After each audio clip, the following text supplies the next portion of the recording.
नमस्कार प्यारे बच्चों, आप सभी का पुनः स्वागत है एमजीसीआई के डिजिटल लर्निंग प्लेटफॉर्म पर। अब तक की कहानी में हम लोग ड्रेनेज में संबंधित बहुत ही महत्वपूर्ण प्रश्नों पर चर्चा कर चुके हैं और बिना विलंब के हम आगे बढ़ते हैं। और आपका यही स्नेह और प्यार हमें और अच्छे से कार्य करने के लिए प्रेरित करता है, तो आपका ये प्यार बना रहे। आइए हम शुरुआत करते हैं। आगे का हम महत्वपूर्ण प्रश्न देखते हैं। हमारे पास महत्वपूर्ण प्रश्न आगे देखने को मिल रहा है।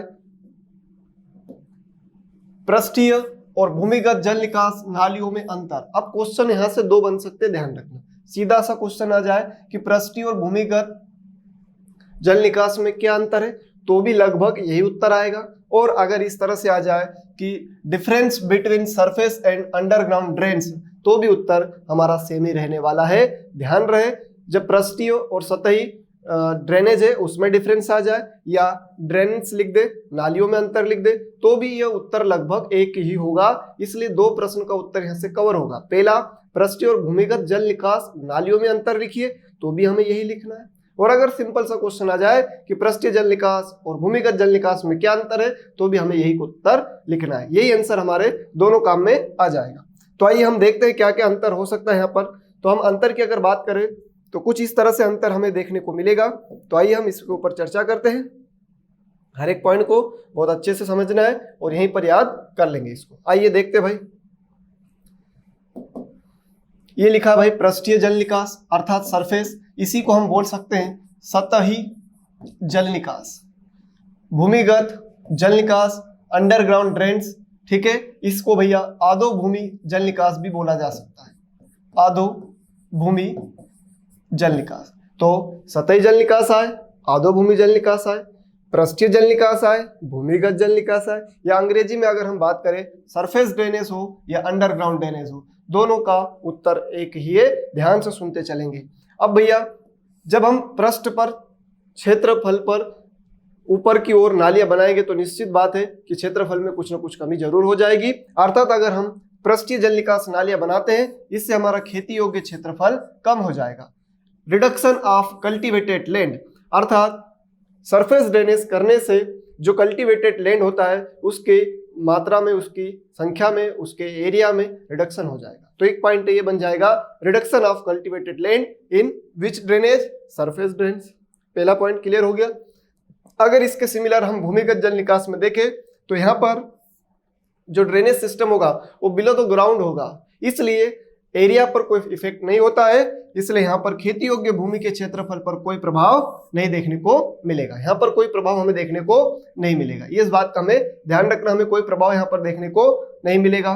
No reduction of cultivated land, यहाँ पर खेती योग्य क्षेत्रफल पर कोई प्रभाव नहीं पड़ने वाला है, क्योंकि जल निकास की नालियां मृदा के नीचे है, बिलो द ग्राउंड है, इसलिए यहाँ पर कोई प्रभाव नहीं पड़ेगा। अर्थात no reduction of cultivated land. फिर भैया जो पृष्ठीय जल निकास नालियां हैं, ये साधारण किसान वर्ष में कभी भी बना सकता है, कभी भी तोड़ सकता है, इसलिए यहाँ पर खर्च क्या होगा, कम लगता है, इसमें लागत कम आती है। It is a cheapest method, ये एक सस्ती विधि है। कौन सी? सरफेस ड्रेन्स, जो सतही नालियां हैं या सतही जल निकास है वो सस्ता है, इसलिए इसको हम कह सकते हैं कि खर्च या लागत कम आती है। अगर हम इसमें देखेंगे तो इसमें खर्च अधिक लगता है। It is a costly method.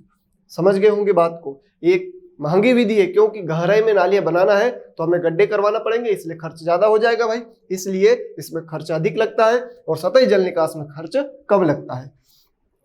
कृषि कार्य करने में बाधा आती है। अगर सतही नालियां बना दी आपने और आपको बार बार वहां से कृषि उपकरण लेकर जाना है, तो आपको उसको उठाकर ले जाना पड़ेगा। या कोई कृषि कार्य कर रहे हैं तो बार बार वो ड्रेन्स आपके सामने आएगी, नालियां सामने आएगी, जिससे आपको खेती में कृषि कार्य करने में बाधाएं होगी। अर्थात हम कह सकते हैं कि कृषि कार्य में बाधा आती है। इधर रेस्ट्रिक्शन ऑफ इंटरकल्चर ऑपरेशन, अंग्रेजी में अगर हम देखें तो रेस्ट्रिक्शन होती है, बाधा होती है अंतः कृषि क्रियाएं इंटरकल्चर ऑपरेशन करने में। लेकिन अंडरग्राउंड में ऐसा कोई प्रॉब्लम नहीं आएगा, क्योंकि हमारी जो नालियां हैं वो बिलो द ग्राउंड है। यहाँ पर हम बात करें तो कृषि कार्य में बाधा नहीं आती है। हम बोल सकते हैं no restriction of interculture operation, अर्थात यहाँ पर भैया कृषि कार्य करने में कोई बाधा नहीं आएगी, लेकिन यहाँ पर जरूर बाधा आएगी।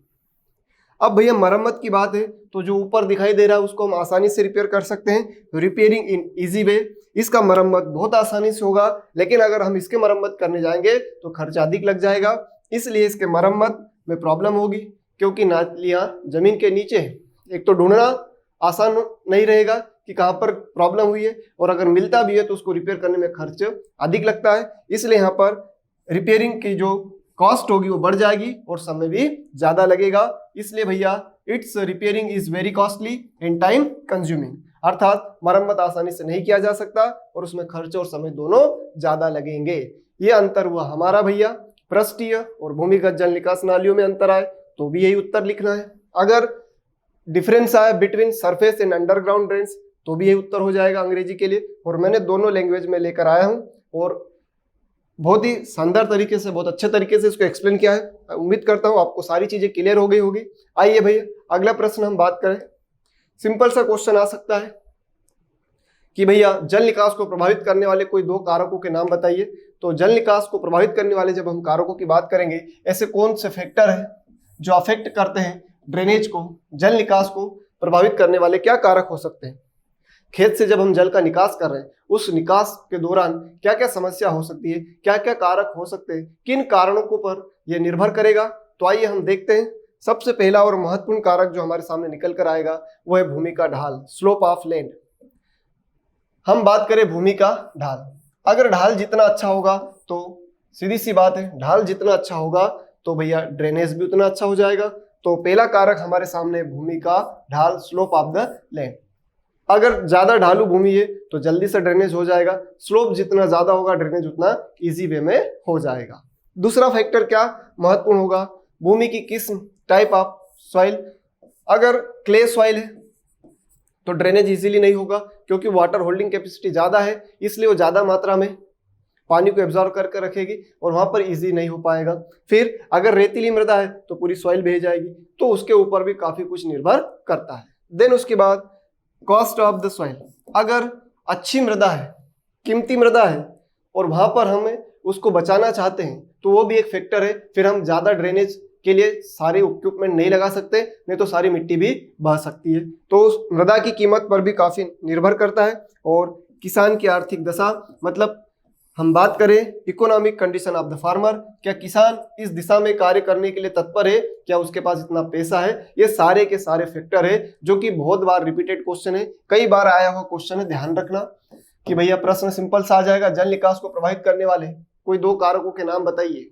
तो आप बता सकते हैं, एक तो ढाल, क्योंकि बिना ढाल के बिना स्लोप के कोई बात नहीं होगी, और दूसरा आप याद रखना है तो टाइप ऑफ द सॉइल, भूमि की किस्म। इस तरह से आप इसको बता सकते हैं। अब भैया इसको डिटेल नहीं लिखा है, इसके पीछे कारण है क्योंकि 4 मार्क्स का क्वेश्चन नहीं आएगा, 2 मार्क्स का क्वेश्चन आएगा, और 2 मार्क्स में इसी तरह से प्रश्न बन सकता है कि भैया जल निकास को प्रभावित करने वाले कौन कौन से कारक है, कोई दो कारकों के नाम बताइए। तो आप बता सकते हो कि जल निकास को प्रभावित करने वाले जो कारक है या फैक्टर्स अफेक्टिंग ऑफ ड्रेनेज क्या क्या हो सकते हैं। तो हमने 4 लिख लिए, कम से कम हमें 2 तो याद रहेंगे।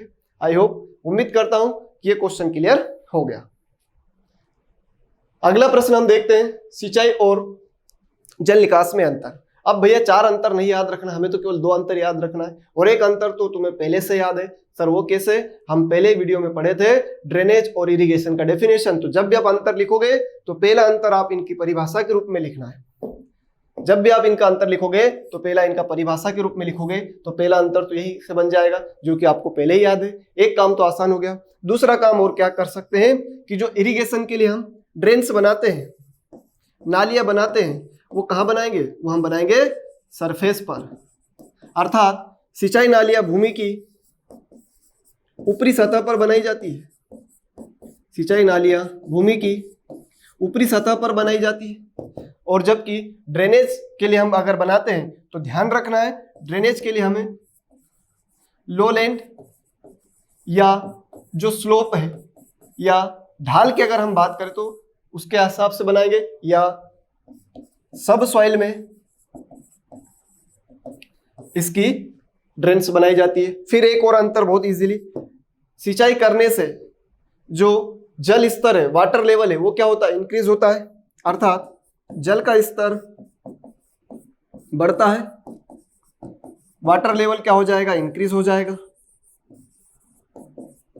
वाटर लेवल क्या हो जाएगा, इंक्रीज हो जाएगा भैया। और ड्रेनेज करने से ऑब्वियस सी बात है वाटर लेवल क्या होगा, तो हम बता देंगे ड्रेनेज करने से वाटर लेवल डिक्रीज हो जाएगा। इसीलिए तो हम ड्रेनेज करेंगे, जब ज्यादा मात्रा में हो गया तो भी तो हम उसको घटाएंगे भाई। तो इससे जल का स्तर घटता है, सिंचाई करने से जल का स्तर बढ़ता है। आपको कोई से भी दो अंतर लिखना है और आपको वैसे भी बहुत सारे अंतर याद हो गए।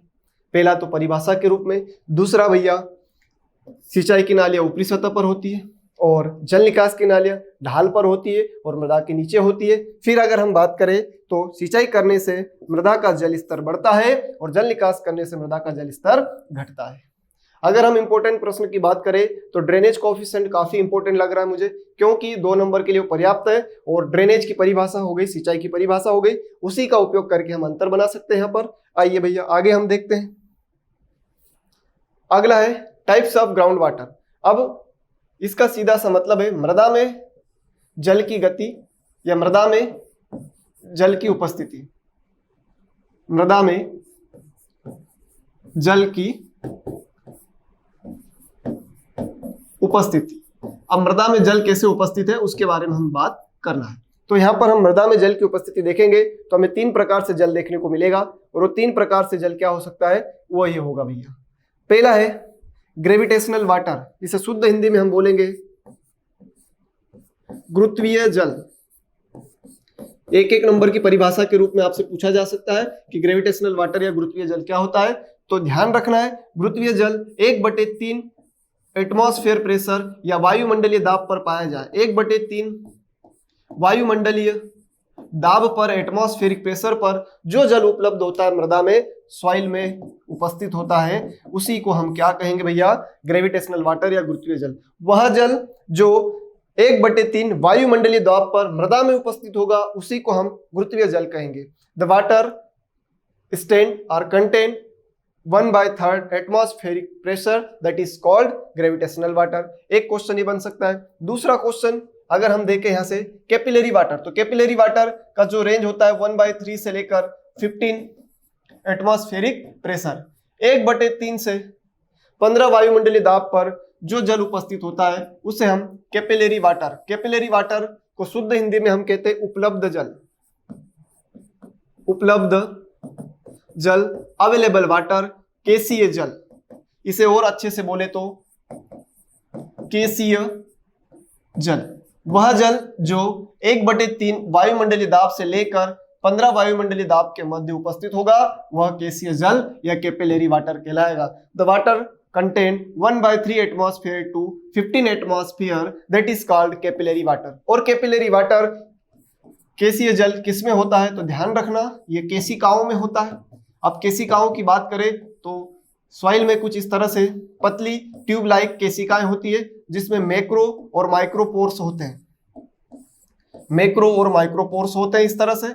इन्हीं मैक्रो और माइक्रोपोर्स में पानी इन केशिकाओं में भरा रहता है जो कि जड़ के माध्यम से ग्रहण किया जाता है। तो केसीय जल, कैपिलरी वाटर या अवेलेबल वाटर की बात हो तो वह जल जो 1/3 वायुमंडलीय दाब से 15 वायुमंडलीय दाब तक मृदा में उपस्थित होगा वह कहलाएगा कैपिलरी वाटर, केसीय जल। या केसीय जल मृदा में उपस्थित केशिकाओं में उपस्थित वह जल जो पौधे के लिए उपलब्ध होता है। या पौधे द्वारा कौन सा जल उपयोग में लाया जाता है, क्वेश्चन आया, ध्यान रखना है पौधे द्वारा हमेशा केसीय जल का ही उपयोग किया जाएगा। उसके बाद है तीसरे नंबर पर अगर हम बात करें तो है भैया हाइग्रोस्कोपिक वाटर। तीसरे नंबर पर अगर हम बात करें तो हाइग्रोस्कोपिक वाटर आर्द्रताग्राही जल, आर्द्रताग्राही जल। अब ये आर्द्रताग्राही जल भैया 31 एटमॉस्फेयर वायुमंडलीय दाब पर उपस्थित होता है और यह जल साधारणतः पौधों को नहीं मिल पाता। यह जल मृदा कणों पर इस तरह से चिपक जाता है, ठीक है, यह साधारणतः पौधों के लिए उपलब्ध नहीं होता। तो वह जल जो 31 वायुमंडलीय दाब पर पाया जाएगा वह कहलाएगा hygroscopic water. Water or contain in 31 atmosphere that is called hygroscopic water. And आपको मैं 1-2 क्वेश्चन और एक्स्ट्रा बता देता हूं। जैसे आपसे पूछा जाएगा रिसाव, भैया अगर आपसे पूछ लिया जाए कि रिसाव या सीपेज क्या होता है परिभाषित कीजिए, तो हॉरिजेंटल फ्लो जो होता है सॉइल में जो वाटर का कैसा फ्लो, हॉरिजेंटल। मृदा में